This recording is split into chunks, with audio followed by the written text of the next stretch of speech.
Hola, ¿cómo les va? Muy buenas tardes, noches, como decimos siempre. Bueno, en una fecha muy especial, culminando el año con Eduardo, porque vamos a hacer el último programa del año, después de casi 6 meses de haber empezado con esta aventura de políticas de Estado. ¿Cómo estás, Eduardo? Muy ¿Cómo va bien, todo? muy ¿Cómo va bien. la vida? Todo bien acá también. Remando para que se termine la actividad de este año y ver si podemos mirar con un poco más de optimismo el 22-22, por supuesto, atravesando las fiestas próximamente con la familia, tratando de mirar con optimismo. Esa es la verdad. Sé que hemos tenido un año duro, por suerte el tema de la pandemia nos dio un pequeño oxígeno.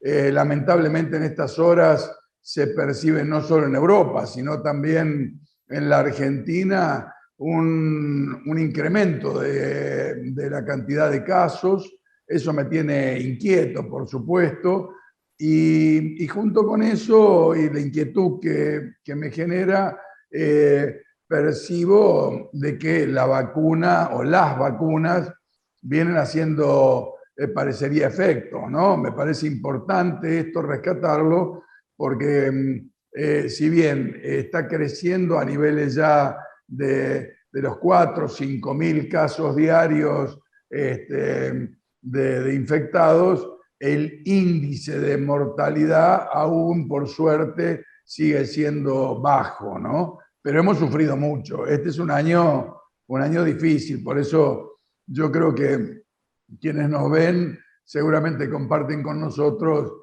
la idea de que ojalá tengamos un mejor 22-22, ¿no? 2022, Bueno, perdón. ¿cuánto hace? 3 programas que le hicimos la nota de casi media hora a Eduardo López y te acordás lo que dijo, que bueno, que había que seguir cuidándose porque esto no había terminado, ¿no? Así es. Y la tendencia que uno ve, viste, en los distintos ámbitos, yo estos días estoy participando en varios brindis, es como que hay cierto relajamiento. Hay alguna gente, sobre todo personas un poco mayor como yo, que tratamos de preservar, no usar el barbijo, seguir manteniendo las distancias, estar más al aire libre, pero yo noto que se relaja un poquito la cosa y eso es peligroso. Creo que tenemos que tomar conciencia todos de que esto no terminó y que si bien las vacunas dan efecto y no hay que subestimar este tema, yo creo que los que faltan vacunarse deberían ir a vacunarse, pero la pandemia sigue, ¿no? A mí me gustaría en este último programa de diciembre, que lo vamos a repetir el 25, obviamente, bueno, hacer una serie de agradecimientos. En primer lugar, te quiero agradecer a vos haberte enganchado en esto de generar un proyecto de comunicación cuando venimos diciendo desde hace 2 años que la comunicación del gobierno lamentablemente no es la que nos gustaría a nosotros, con cambio de vocero, vocera, pero sigue siendo lo mismo que antes. Agradecer a la gente que nos acompaña, a Mario Gigli, a Pepe Lojo, a Pedro Guasiesco, a la gente que nos acompaña en esto desde el lugar del auspicio, desde el lugar de hacer posible que estemos nosotros frente a la gente en todo el país, a la gente de Somos, a Luciano Rubio, el gerente, que aceptó esta idea y nos consiguió este horario de los sábados a las 19, que es un horario prime time, que es un horario realmente interesante para hacer un programa de cultura, político, de políticas de Estado, de todo lo que incluye a las políticas de Estado. Agradecerle a los invitados, a Manolo Callao, a Arturo Bonín, a Miguel Rep, al ministro Lamens, bueno, al exministro Villalba, a todos los que estuvieron, a la Tana Rinaldi, realmente que nos hayan acompañado en esto, porque hacer un programa de televisión no es Fácil, a Marcelo, el Cholo, el editor, bueno, a todos los que nos acompañaron y fundamentalmente a vos que te anotaste en esto y que realmente te gustó la idea de en tu vida por primera vez hacer algo con la comunicación hacia el mundo. No, te agradezco las consideraciones, comparto totalmente, realmente con mucho pulmón lo estamos haciendo, con muchas ganas y por supuesto también vamos a asumir el desafío y seguimos en el transcurso del año próximo. Muchas felicidades a todos los que nos están viendo, que tengan muy, muy felices fiestas y un excelente año 2022. Que lo vamos a necesitar. Bueno, vamos a ir a nuestros entrevistados, ¿te parece? Dale, arranca presentando al invitado. Bueno, como habíamos dicho en la introducción del programa, entre los varios invitados que tenemos hoy, hay un tema que a mí me obsesiona mucho, que tiene que ver con el autoritarismo en la política.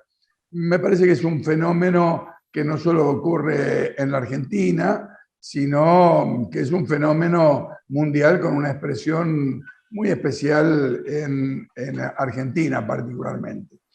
Hoy tenemos un invitado que trabaja este tema, es psicólogo, Ariel Lupo, una persona que colabora también con la Fundación Acción para la Comunidad, que auspicia este programa, y queremos aprovechar todos sus conocimientos para iniciar un intercambio y que ustedes puedan pensar junto con los Arieles, en este caso, Ariel Crespo, Ariel Lupo y conmigo, pensar sobre este tema y cómo fortalecemos la democracia sin que el autoritarismo nos lleve puesto. Hola Ariel, un gusto, ¿cómo te va? Bueno, muy bien Eduardo, es un gusto para mí compartir con vos y con Ariel este momento en el programa. Estás viendo de que hay así una cuota de autoritarismo que, vamos a ser francos, de una u otra manera existe históricamente en la política e incluso a veces hasta dentro de los partidos democráticos. Pero ahora hay expresiones fuertes, en mi opinión, como la que expresa Milei en la ciudad de Buenos Aires, que aparece como transgresor, pero en realidad lo que está haciendo es, me parece, llevándose puesto la propia institucionalidad, descartando con expresiones muy desagradables y llevando a la antipolítica, ¿no? Sí, sin duda que Milei es una de las expresiones que yo prefiero. Es interesante la discusión sobre lo que podemos llamar totalitarismo y autoritarismo, pero me parece que hay novedades en cuanto a la intensidad de la violencia simbólica y política que expresa Milei, que además Milei es un fenómeno local, pero que tiene un sentido internacional. Hoy Milei forma parte, de alguna manera, del Foro de Madrid, que fue iniciado por Vox, por Abascal, y que reúne a muchas figuras de la iberoesfera, como lo suele llamar Vox a ese espacio. Es decir, Milei expresa algo nuevo y también muchas cosas viejas. Uno de los aspectos nuevos que para mí ofrece es algunos aspectos teóricos en lo económico y una violencia afectiva y simbólica de características mucho más intensas que algunos autoritarismos más habituales. ¿Sabés? Está bárbaro lo que metés, porque yo tengo mucho amigo en España que habla de la locura de Vox y de la incontinencia verbal de Vox. Pero yo te quiero llevar a una reflexión por ahí un poquito más psicológica o psicoanalítica, porque cuando vos entrás en algún sitio a criticar a este idiota, que yo creo que es una idiocia profunda esta, aparecen 50 tipos puteándote en el mismo nivel de locura del personaje. O sea que esto se reproduce, se identifican los tipos con el personaje que agrede, insulta, grita y te mandan a un lugar donde es muy difícil salir de esa trampa, de no contestarles.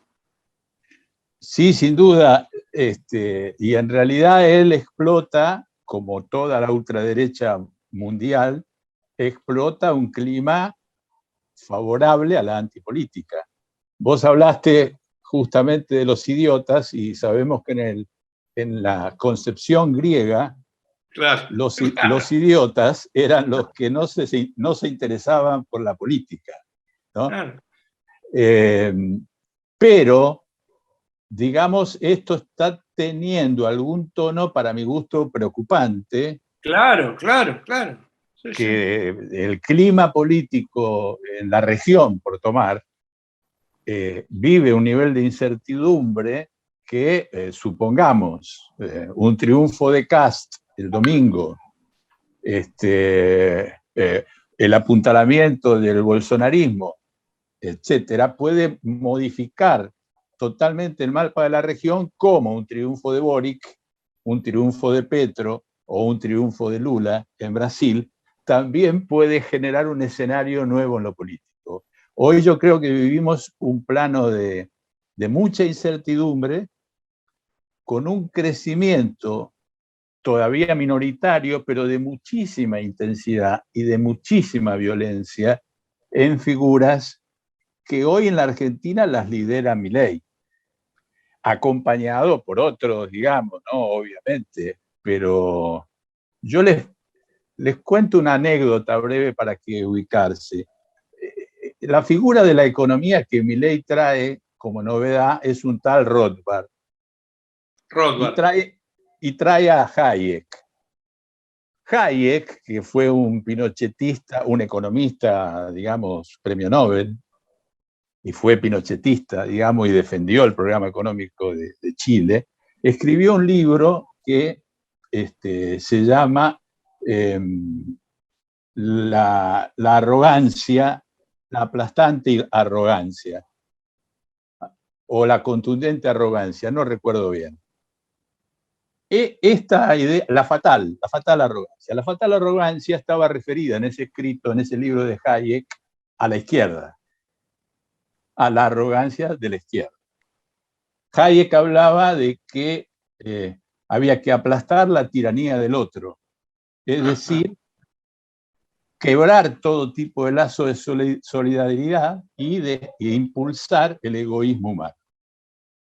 Ese libro de fatal arrogancia, que circula en elites muy pocas, escasas, hoy hay bandas cumbieras en La Matanza, en Isidro Casanova y en otros lugares, que hacen temas ligados a la libertad y a la fatal arrogancia y contra los zurdos. Digo esto para que tengamos idea qué grado de penetración cultural tiene hoy niveles de la antipolítica y cómo el viva la libertad contra el comunismo es bandera en algunos sectores populares. Vuelvo a repetir, cumbias villeras inspiradas en el libro de Hayek. El tema me parece muy interesante, Ariel.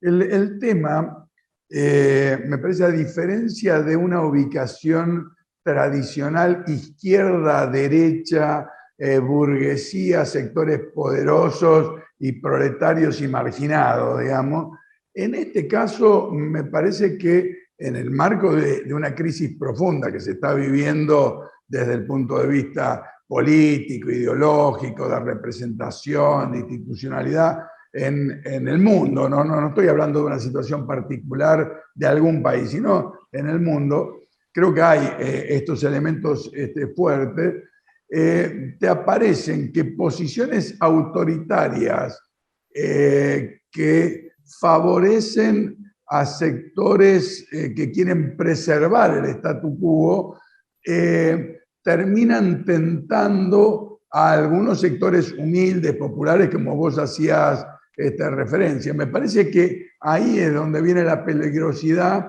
y cierto fracaso de la política, de la cultura de la política democrática, institucional en nuestros países. ¿Lo ves así o es una locura de mi parte? No, no, para nada.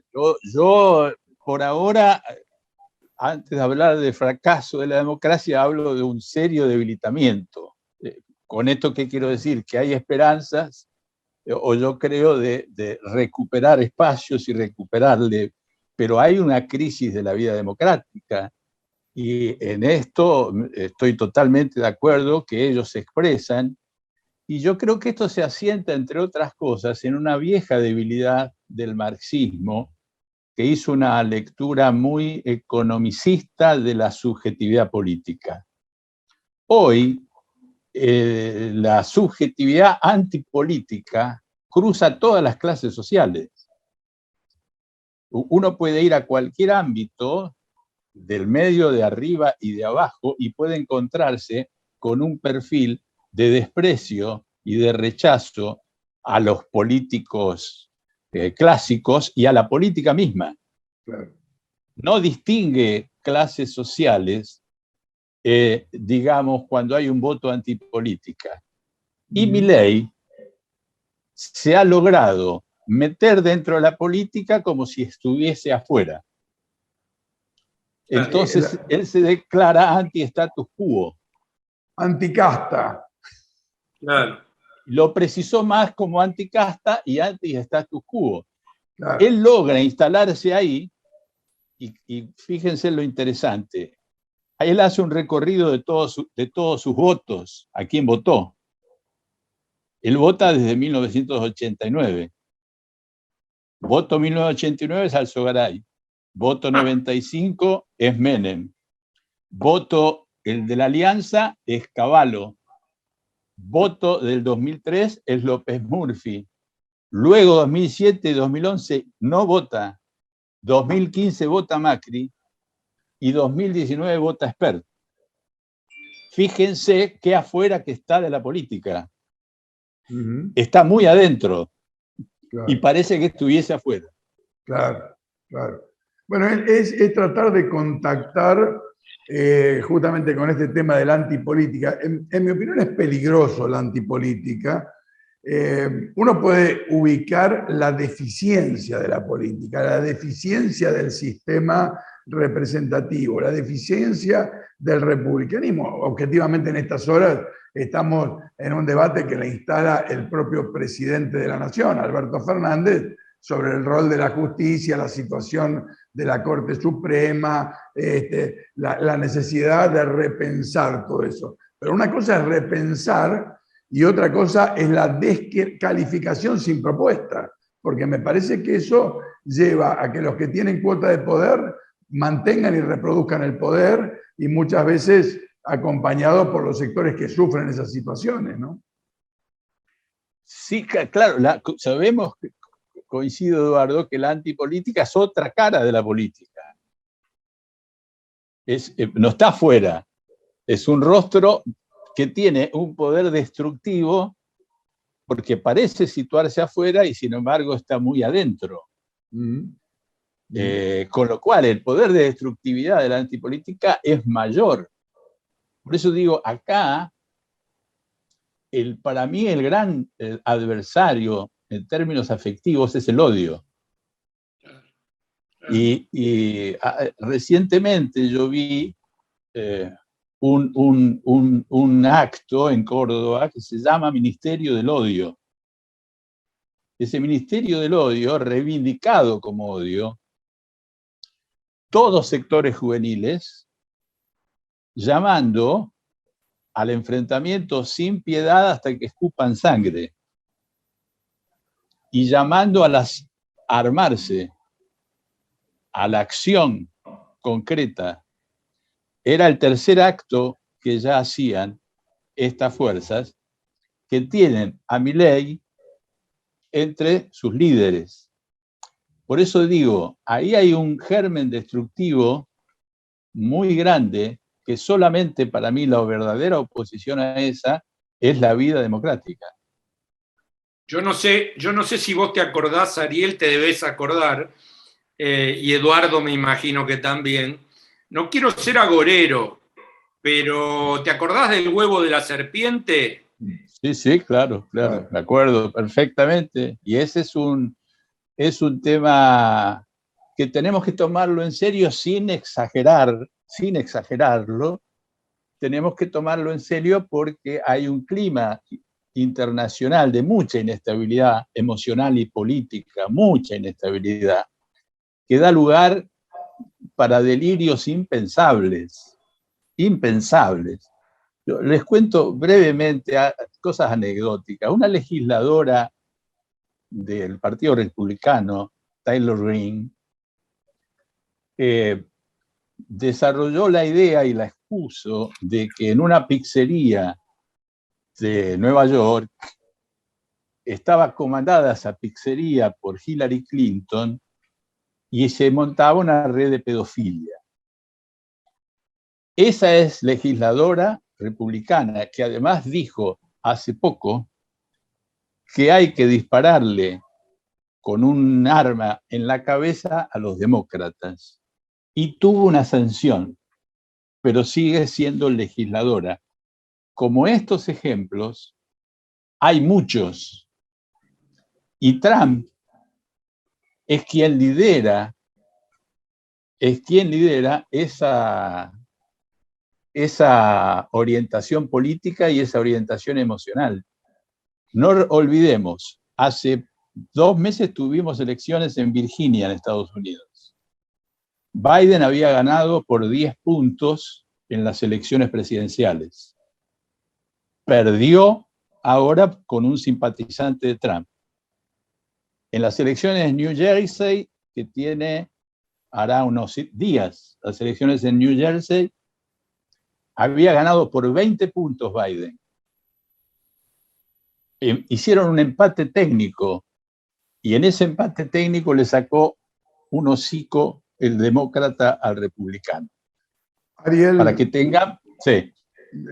Lamentablemente se nos van acabando los tiempos. No, pero Perdón. me parece muy interesante, ¿sabes? Y si hay algo que por lo menos me gustaría dejar como mensaje, me imagino que mi coequiper Crespo va a compartir, es que este sistema político, democrático, imperfecto, requiere de más participación, de más protagonismo, de repensarse a sí mismo y no caer en las tentaciones autoritarias que realmente nos han hecho mucho daño, no solo en la historia argentina, sino en la historia de la humanidad.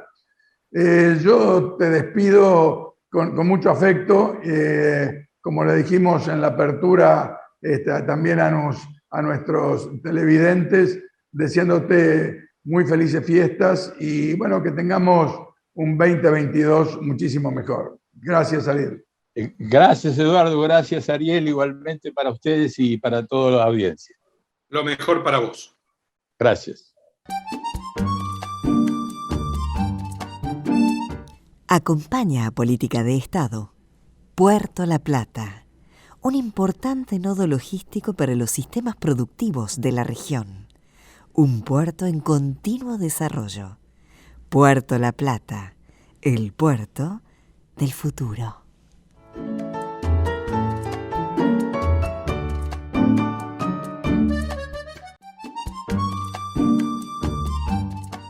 Bueno, tenemos en esta segunda parte del programa 2 invitados muy interesantes del interior de la Argentina, como parte de un programa federal. Laura Garcés, de la Universidad de San Juan, que la grabamos en el Congreso del Frente Grande y del cual ahora es su vicepresidenta también. Y Horacio Viqueira, de Córdoba, un abogado de larga experiencia, fue diputado nacional en varias ocasiones y hoy es director de la Fábrica Militar de Aviones, pero trabaja muy de cerca el tema de los usuarios y consumidores. O sea que vamos a los dos invitados. Realmente fue muy bueno, tanto lo de Laura como lo de Viqueira, y yo creo que los vamos a tener que volver a invitar en el 2022. Siempre nos pasa lo mismo, ¿viste? Nos quedan cortos los tiempos porque tenemos invitados que tienen mucho conocimiento de los temas, ¿no? Bueno, dale, vayamos entonces a los dos invitados en el Congreso del Frente Grande. Bien, bueno, un placer tenerte. Realmente con la presentación que hizo Eduardo de tu reconocimiento nacional e internacional en la Universidad de San Juan, de San Juan para el mundo. ¿Por qué no le contás a la gente de Políticas de Estado un poco, bueno, qué te pareció el Congreso del Frente Grande? Y después un poco que cuentes qué es lo que haces y cómo vas hacia adelante en estos 2 años que faltan de gobierno y que se me antoja que van a ser años de olas muy altas.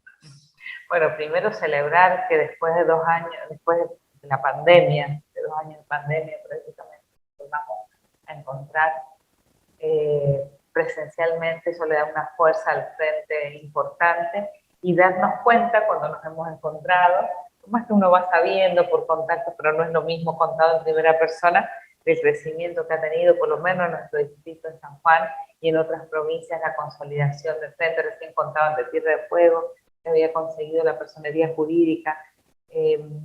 Me parece que, y esa consolidación que está teniendo el frente en los distritos, es fundamental para lo que se viene, para lo que estamos viviendo y para lo que se viene, porque el frente representa un sector de la población con características particulares, básicamente no alineado al justicialismo, al peronismo, pero con una mirada de lo nacional y popular, antineoliberal, que recoge, no sé, al menos una experiencia en San Juan, distintas matices de ese gran campo, y que están conformando el frente, que se están uniendo al frente. Así que es como, bueno, con mucha expectativa, pero con una gran alegría del encuentro.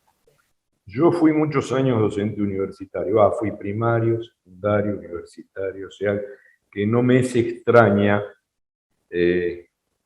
la militancia docente y la militancia gremial. ¿Cómo ves hoy la educación en el país después de 4 años de muchos cachetazos recibidos?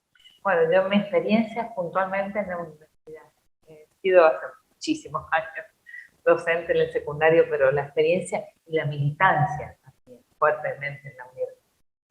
Ahora, bueno, soy parte del inspectorado. Voy a hablar solo de la universidad, que es lo que más conozco. La universidad, con una necesidad de repolitizar la universidad después de 4 años, de instalar nuevamente el debate político, fundamental el compromiso de los y las profesionales, no desde los saberes solamente, sino de que esos saberes puestos al servicio del pueblo, que sostienen la educación pública, superior y en general la educación. Entonces, bueno, y que ese debate político no se quede en las elecciones universitarias. Que ese debate político, bueno, ahora justamente sacábamos un congreso ayer, por eso yo recién hace poco he llegado aquí, en un Congreso Nacional de Políticas Públicas organizado por jóvenes de la Universidad Nacional de San Juan, en la que han participado de distintas provincias, y donde se debatían propuestas de políticas públicas, por ejemplo, la del ingreso ciudadano universal, que es a lo que yo me dedico. Pero la universidad... Casi nada de dedicación. El ingreso ciudadano universal, ¿no? Sí, nada fácil, nada ¿sí? Fácil, de eso me gustaría que contaras algo respecto a este. Bueno, entonces termino con la idea de que me parece que hay que repolitizar la universidad pública en cuanto a debates, o sea, los debates de, por ejemplo, en las definiciones de políticas públicas, las propuestas como esta. La universidad es un ámbito, la Universidad Nacional, la universidad pública, son un ámbito natural de esa discusión. Si no se da ahí, se se da en otros Claro. espacios, pero necesariamente ¿Dónde se va a dar? Claro. se tiene que dar ahí. Así que eso es un desafío, en eso estamos trabajando por lo menos en la Universidad Nacional de San Juan, y me consta que en muchas otras, pero sobre todo ahora, ¿no? De saber que más allá de que las universidades nacionales son plurales políticamente, son espacios donde convivimos distintas fuerzas políticas, las universidades nacionales tienen, por su origen, deben tener un compromiso con lo popular, un compromiso, y ahí, bueno, aunque albergamos distintos matices políticos, hay ciertas incompatibilidades ideológico-políticas con algunos espacios, desde mi punto de vista. Por supuesto que no somos universidades democráticas, pero hay ¿La discursos. mujer tiene espacio, ha ganado espacio en estos últimos años? En San Juan, sí. en la Universidad de San Juan sí, de hecho, bueno, lamentablemente tuvimos una candidata rectora que hubiera sido la rectora del espacio y murió por COVID. Hace exactamente el 7 de diciembre, hace un año, en pleno proceso de campaña, nosotros hemos tenido las elecciones de junio, prorrogadas, habían sido prorrogadas por un año por la pandemia, y hubiéramos tenido la primera candidata de inspectora mujer, si no hubiera sido por la pandemia, porque ese fue el espacio que ganó. Se reconfiguró la fórmula, y quien era su vice hoy, el ingeniero Tadeo Berenguer, el rector, tiene una vice mujer. Entonces, bueno, y justamente en relación a ese tema, hemos presentado mi espacio político. Yo vengo de las facultades sociales, de trabajo social, y de la facultad social, desde social hemos presentado el proyecto de paridad. Este año, justamente antes de las elecciones, que está para tratarse en el Consejo Superior. Paridad de los cargos electivos y de gestión en la universidad, que no los tenemos. Así que, bueno, se está ganando el espacio cada vez más. Ya, bueno, justamente ahora estamos en proceso de capacitación con Ley Micaela. O sea, hay una fuerza, pero estamos lejos de la paridad, puntualmente del tema cargos, que es un problema de la universidad, de las universidades públicas. En general, claro, sí. los cargos de rectores y de decanos son en un alto porcentaje masculinos aún, y las vice femeninos, porque ya no se sostiene una fórmula Masculina. Se da. Nosotros hemos tenido fórmulas en la elección, una de las fórmulas era masculina totalmente. Todavía hay grupos que se atreven. Pero bueno. ¿Y qué hacemos con el ingreso básico? Bueno, el ingreso universal es una discusión que viene en Europa, o sea, no es una discusión nueva, una aclaración, porque pareciera que, ¿qué pasó? La pandemia lo puso en el debate público porque es una urgencia y una necesidad en todo el mundo, o sea, no solamente en Argentina se está debatiendo, desde el Papa, Naciones Unidas, o España, o otros países del mundo discuten cómo garantizar ingresos por fuera de un mercado de empleo que no llega a todo el mundo y que con la pandemia se agudizó, con altos índices de pobreza que eran un problema y que con la pandemia se agudizaron. Hubiera sido muy distinta la situación económica si la pandemia nos hubiera encontrado con un ingreso básico garantizado, ex ante, ¿no? Antes de que ocurra esto. El debate, estamos hablando de un ingreso que es universal y que es incondicional, ¿no? No se le pide nada a cambio, a la persona solo ser ciudadano, por ser ciudadano o ciudadana, tiene derecho a que el Estado garantice un nivel de ingresos que permita la existencia material mínima. Claro. Estamos hablando de un mínimo que podría ser como un criterio de la canasta alimentaria. Yo creo que el IFE fue una reacción, como en todos los países del mundo, tuvieron que reaccionar inmediatamente con una salida, como fue el IFE, para no solo los sectores que históricamente venían siendo receptores y receptoras de planes, sino para una clase media o sectores que tenían empleo que habían quedado sin empleo. Digo, cuando arrancó la pandemia, la OIT calculaba 1.900.000 puestos de trabajo que se iban a perder, y esta cifra se ha superado en el mundo, ¿no? Entonces, ¿qué hacemos? Bueno, el debate del ingreso universal, para que sea universal hay que, pero sí o sí, discutir reforma tributaria, porque si no, no hay redistribución. Si vamos a hacerlo universal, para justamente evitar la estigmatización clásica de planeros y no planeros, y para que sea un derecho de ciudadanía como la salud pública y la educación pública, donde yo, por ser ciudadano, es más, siendo inmigrante con ciertos años de residencia, podría acceder, una de las cosas fundamentales que hablamos de derecho de ciudadanía, por lo tanto, es que tiene que ser universal. Entonces, ¿dónde está la redistribución si le vamos a dar a un Roca? Pueden decir apellidos acá. Puedes decir lo que quieras acá. Bueno, porque la Bueno, vos fíjate que en España la salud es pública. Claro. Para que haya Por redistribución, tenés que reformar el sistema impositivo con Claro. impuestos más progresivos. Y que la fuente de financiamiento del ingreso sea explotación, regalías por explotación de recursos naturales, que son propiedad colectiva, o impuestos diversos, impuestos de carácter progresivo, como desde la progresividad mayor del impuesto a la ganancia, o impuestos a los bienes suntuosos, impuestos a las grandes fortunas, y los impuestos verdes que tienen que ver con esto de la explotación, lo que se llama comúnmente. Si financiamos con eso y unificamos todas las transferencias que están dando vuelta de programas focalizados, podemos decir que garantizamos un ingreso mínimo para toda la población, en las que cada uno va a sumar ese ingreso mínimo distintas fuentes de ingresos. Vía empleo, vía economía popular, nada más y nada menos que el 40% de la población económicamente activa, que está por fuera del mercado de empleo. Por fuera, claro. Bueno, pero que trabaja. Que trabaja. Y ahí, bueno, cuando yo lo escucho a nuestro presidente, me preocupa que él diga que hay que asociar los planes sociales con trabajo, porque eso da lugar a un supuesto, deja flotando un supuesto, que no necesariamente él lo piensa, pero da lugar a que quienes reciben planes no trabajan. Está sumamente demostrado. Es un disparate. Sumamente, pero no solo porque sabemos que es así, lo creemos que es así, sino porque hay estudios en toda América Latina, en CEPAL y acá en Argentina, que hemos hecho de distintos equipos de investigación en distintas provincias, donde sabemos que las personas que reciben un programa social trabajan. No están empleados registrados, pero trabajan. Y el ingreso ciudadano lo que reconoce es justamente este trabajo en sentido amplio.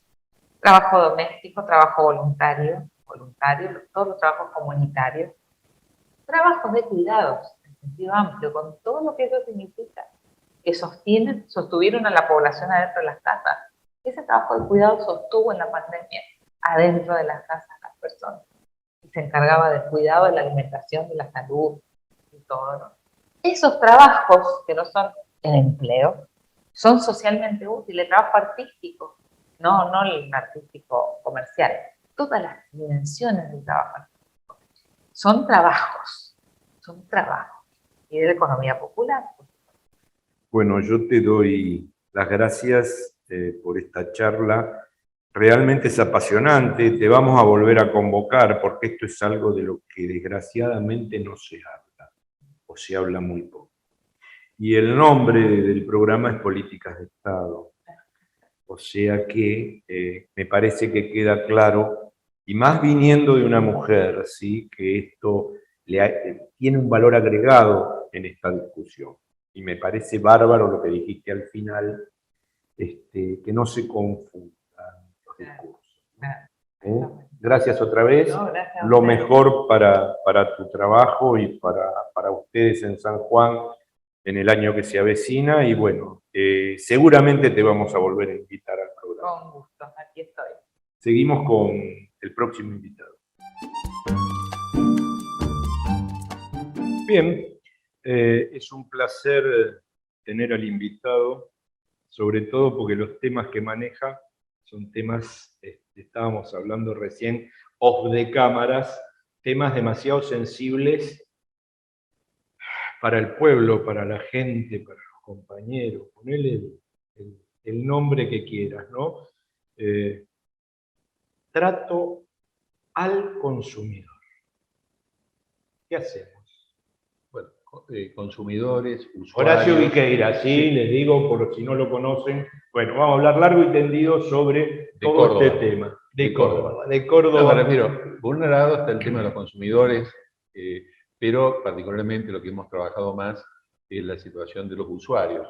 Fundamentalmente en algo que yo creo fue, diría, único en la historia argentina, los tarifazos de Macri, que realmente por allí no se los valora totalmente en lo que fue la dimensión de este saqueo a los usuarios, y yo te diría en el mundo, porque un nivel de de Impunidad. incremento y de impunidad para implementar y imponer todos esos aumentos. Tan es así que, como pasó con el tema de deuda externa, después ni siquiera pudieron sostener esas decisiones que habían tomado.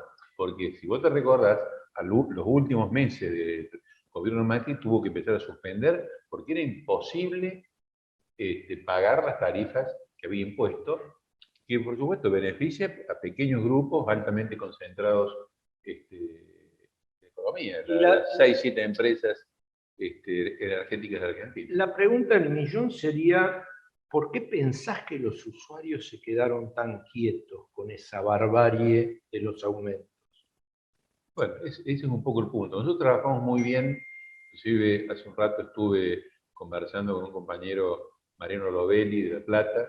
Nosotros lo hicimos de Córdoba con Valentín Enet, presentamos amparos en contra de esas medidas y nosotros logramos que nos aceptaran lo que se llama la medida cautelar, es decir, que no se debían pagar los aumentos en el tema del gas en la provincia de Córdoba, con una extensión a toda la provincia, y Mareno hizo lo propio aquí en La Plata, y después, a través de CEPI, que es la institución de ellos, lograron, nuestra causa también estaba en la Corte, bueno, la Corte tomó la causa CEPI y le resolvió a favor.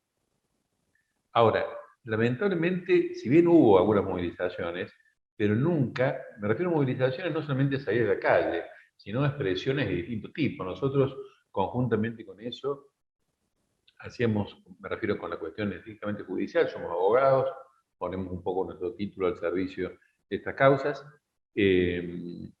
convocamos a reuniones semanales para explicar, para difundir, íbamos en muchos casos a los barrios, a los clubes, pero realmente el nivel de participación de los ciudadanos, de los usuarios, no es acorde a la gravedad del problema, del hecho. Entonces, aquí es un tema de disputa, o sea, estamos enfrentando a un sector, digamos, lo que es la economía a nivel argentina y a nivel mundial, extremadamente poderoso, que es todo el tema de la energía, llámese electricidad o gas y todo el complejo que significa la producción, el transporte de energías y la distribución domiciliaria, donde priman, salvo excepciones, empresas privadas muy fuertes que además tienen intereses en muchos sectores, que es lo que por ahí se desconoce. Por ejemplo, el grupo Techin es un grupo que por una parte produce, si uno dice Techin, ¿qué hace Techin? La gente piensa caños sin costura, claro. Sí. aceros. No, también está metido en la producción de combustibles, en el transporte y en distribución. Es decir, son empresas que están integradas y que están vinculadas a sectores altamente rentables, donde el Estado debería regular, lo dice la propia ley, por lo menos con un equilibrio en función de la situación de los usuarios, y en este periodo macrista fue, digamos, una salvajada la que se hizo en contra de los usuarios, ¿no? En energía eléctrica y en gas fundamentalmente, bueno, en el marco de otros tarifazos, en lo que son los peajes, etc. O sea, a ver, para hacerla más fácil para el que escucha, si no hay control del Estado, es imposible pararlos. Exacto. Están los que se llaman los organismos. ¿Cuál es el sentido de la ley esta del menemismo? Que realmente habría que repensar todo el esquema. Pero la ley del menemismo decía, bueno, vamos a generar un organismo, supuestamente iba a ser muy neutral, que se llama Energas, que iba en el caso de la energía, y si no es que la ENRE en materia eléctrica, o en los casos, por ejemplo, de Córdoba, el organismo de control también, que se llama ERCEP, en el caso de la electricidad. El Energas rige a nivel nacional, el ENRE algunas cuestiones fija a nivel nacional, otras aquí en la ciudad de Buenos Aires y gran parte del conurbano. Esos organismos debían garantizar lo que se llama precios justos y razonables. Bueno, evidentemente cuando vos tenés un ingreso de 20.000 pesos y tenés que pagar tarifas de 10 o 15.000, era muy frecuente que ocurriera eso, lamentablemente por ahí me escribe gente o personas que me dicen todavía estoy pagando el plan cuota, porque lamentablemente nosotros logramos en una primera etapa separar los aumentos, Pero después, cuando convocaron, porque entre otras cosas no habían convocado audiencia pública, después cumplieron con la formalidad de la audiencia pública y rápidamente Aranguren en ese momento aumentó brutalmente los precios, pero en contra de lo que dice la normativa. Es decir, la normativa establece que estos organismos tienen que hacer estudios de lo que son los costos reales y que en definitiva el precio debe ser justo y no debe haber ganancias extraordinarias. Dice no solamente precio, sino resultados o ganancias razonables. Y las tasas de rentabilidad, me arrojaron los balances. Yo en cada audiencia pública, porque se hacían cada tanto la audiencia pública, iba mirando el balance, particularmente la distribuidora de Córdoba, que se llama Ecogas. Eso te iba a preguntar, ¿se respetan las audiencias públicas o son por la galería? Lamentablemente, bueno, ustedes acá en la ciudad de Buenos Aires lo están sufriendo con todo lo que es Ni hablemos. El sistema de los espacios verdes y demás. No, lamentablemente, digamos, habría que buscar una suerte de equilibrio, pero evidentemente en la audiencia pública, si hay una opinión tan mayoritaria como ocurría en ese momento en contra de determinadas decisiones, por lo menos tendría que haber algún proceso de revisión más complejo, exigir alguna mayoría agravada para que en ese caso los organismos, ya sean legislativos o aún de poder ejecutivo que tienen que tomar la decisión final, actúen con, digamos, como se llama, con mayorías agravadas, es decir, en el caso de se trata de normas que tienen que pasar por los congresos, las legislaturas, deberían tener una necesidad para ser aprobadas de una mayoría absoluta, dos terceras partes, o sea, habría mecanismos para resolver esto. Pero lamentablemente en todo el país ocurre lo mismo, las audiencias públicas no cumplen realmente con el rol que tienen y por eso mucha gente no va, salvo las que tienen por allí muchísima publicidad. En Córdoba, por ejemplo, hubo movilizaciones muy importantes con caminos que destruían parte de lo que son las zonas serranas, monte nativo, en fin, distinto impacto negativo en el ambiente. Hubo audiencias muy participativas. Por ejemplo, recuerdo una vinculada al tema de un ex cuartel del ejército en una zona muy importante en plena ciudad de Córdoba, aledaña al principal pulmón verde, como podemos decir los parques de Palermo, pero también de una extensión muy significativa. Y bueno, lo terminó vendiendo el Estado provincial al grupo Urnequian, a pesar de que la audiencia pública se había opuesto para construir unas torres. Supuestamente iban a hacer inversiones que no cumplieron.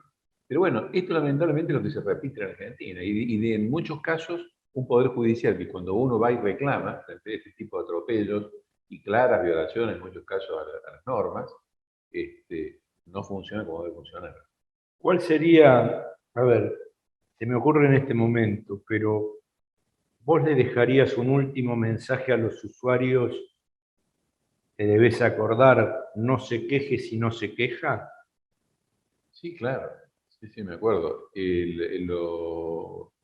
Lo que le puedo dejar como mensaje es esto que hablábamos al principio, la necesidad de participar. Hay organizaciones de usuarios y consumidores. Ya creo que hay algunas que son creadas por las propias redes del poder real, porque a mí me sorprendía brutalmente de que había unas entidades supuestamente de defensa del usuario que no eran tan duras en contra de las políticas de Cambiemos en ese momento. Pero parece que es importante desarrollar, así como los trabajadores tienen el sindicato para que los defienda, allá en Córdoba hablamos de los centros vecinales para tratar de representar a los vecinos, tiene que haber una mayor presencia de la ciudadanía en estos temas, porque gran parte de nuestros ingresos se ven en servicios. O sea, si vos sumás la electricidad, el agua, el gas, el servicio de transporte y los servicios vinculados a todo lo que es internet, televisión por cable, o sea, entonces cuando vos tenés que juntar todas esas facturitas y pagarlas a fin de mes, te va a llevar gran parte de tu sueldo. Entonces, también la defensa del salario y el ingreso de las personas pasa por cuidar muy mucho lo que pasa con esos precios, que por supuesto el principal responsable del Estado pero frente a un Estado, en muchos casos en manos de sectores neoliberales que están al servicio de esos sectores del poder, la única respuesta es la organización y la movilización de la ciudadanía. Bueno, muchísimas gracias por la charla, y para terminar, ¿cómo ves el futuro de los usuarios y los consumidores en el 2022? Bueno, a mí me preocupa, nosotros hemos tenido estos 2 años en los que, en lo que se refiere a gas, no hubo aumentos, y lo que se refiere a la energía mayorista, es decir, la que el Estado le vende a las distribuidoras, tampoco hubo aumentos. Ahora, como ocurre en mi provincia, muchas distribuidoras han estado aumentando los precios. ¿Por qué? Fundamentalmente porque son, entre comillas, sus costos internos, pero muy por encima de lo que son realmente los aumentos que sufren estas empresas. Entonces, en el caso de la ciudad de Córdoba, de la provincia de Córdoba, por ejemplo, de lo que es hoy la tarifa, que es altísima, una de las más caras de la Argentina, cerca de un 80% se lo queda distribuidora para cubrir sus costos, y solamente la energía, o sea, el servicio que recibe el usuario representa un 20%. Entonces, muy seguramente durante el año 2022, después de 2 años de congelamiento, va a haber algunas modificaciones en los precios. Y entonces, el impacto que se van a sufrir en muchas provincias, como puede ser Córdoba, pero en muchas están haciendo lo mismo, porque el congelamiento de la electricidad, por ejemplo, se dio nada más que donde está presente Edenor y Edesur. No sé qué ha pasado en el resto de la provincia de Buenos Aires, pero te puedo asegurar que muchas provincias han estado aumentando. Entonces, cuando aumente la energía, la electricidad particularmente, va a haber un impacto importante. En un marco inflacionario esto es complicado. O sea que yo espero que los organismos, se ha hablado de que va a haber una segmentación de las tarifas, es decir, segmentar por ingresos básicamente. No es una tarea fácil, porque por allí podés tener una zona que aparece como una zona de clase media, media alta, pero muchas de esas viviendas están ocupadas a lo mejor por personas que han sido de clase media, media alta, pero hoy están jubilados, con pocos ingresos. Entonces es muy complejo el tema de la segmentación. Pero bueno, son temas por ahí menos complejos. Esperemos, yo confío mucho en el gobierno, en las autoridades que están tanto en el gas como en materia de electricidad, que las decisiones que se toman en esta materia tengan muy presente la grave situación social que todavía tenemos en Argentina. Bueno, ojalá que la próxima vez que te convoquemos este pálpito se haga realidad. ¿Sí? Okay. Y muchas gracias. No, gracias a ustedes. Seguimos con Políticas de Estado. Bueno, vamos terminando el programa, vamos terminando el año, vamos entrando en las fiestas. Ariel, para vos, para todos los que nos ven, muchas felicidades, y el programa va a seguir, pero algunas cosas con grabaciones previas, ¿no es cierto? Reitero lo que dije al principio, los agradecimientos los mandé todo al principio, pero fundamentalmente quiero que la gente repiense un poco todo y que, bueno, como dice Eduardo siempre, la autocrítica permita que podamos pensar una Argentina mejor. Les dejo un fuerte abrazo. El sábado que viene vamos a repetir el programa de hoy porque va a ser Nochebuena, Navidad, y posteriormente nos vamos a volver a reencontrar en enero por Somos, el canal 7 de Cablevisión, y por el 517 de Flow en todo el país. Un fuerte abrazo, brinden por nosotros lo vamos a hacer por ustedes, y que tengan el mejor año que viene. Muchas felicidades.